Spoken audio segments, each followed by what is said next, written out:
Assalomu alaykum obunachilar. Mana bugun yangi hayot qishlog'iga kelganmiz. Hayvonimizda travmatik redikul, ya'ni to'rqorinda yod jism bor. To'rqorindan diafragmaga ham o'tib qolgan.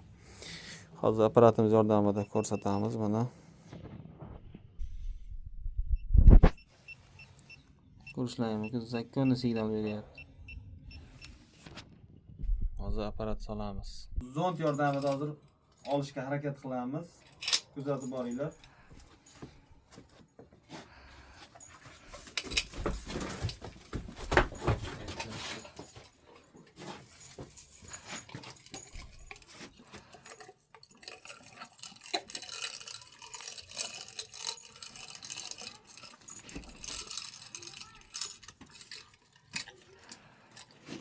Nima yegan bo'lsa endi aka? Tilla uzuk chiqsa aka. Oho, tilla chiqsa agar cho'g'ini ham bor.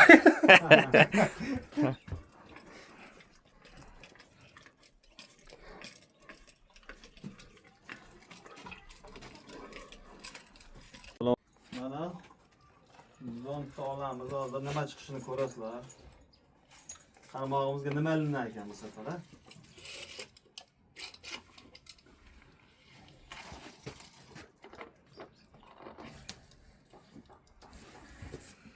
Yo'q, arzirli narsa ilinmadi, chunki mayda shilak hamma molda ham bo'ladi. Bular bezarar mol uchun.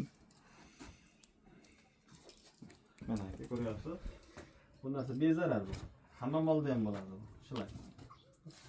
Hech qanday zarar yo'q buni mol uchun. Ko'rishlaringiz mumkin bular.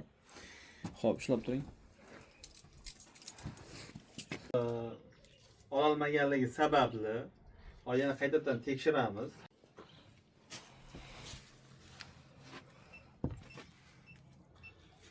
Ko'rishlaringiz mumkin, mana yana signal uryapti.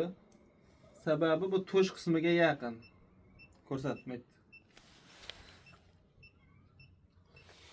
Buni ololmaydi, hech qanaqa operatsion yo'l bilan ham bu diafragmadan o'tib qolgan. Shu uchun biz maxsus o'zini Kebel kompaniyasini ko'rdilaring, simda olib chiqilmadi.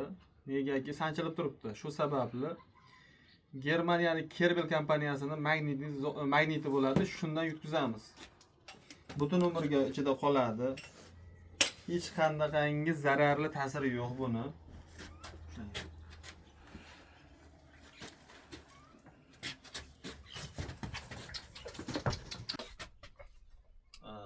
Travmatik redikulit yoki perikardit kuzatilmaydi. Oldini olish maqsadida shu ish qilinadi.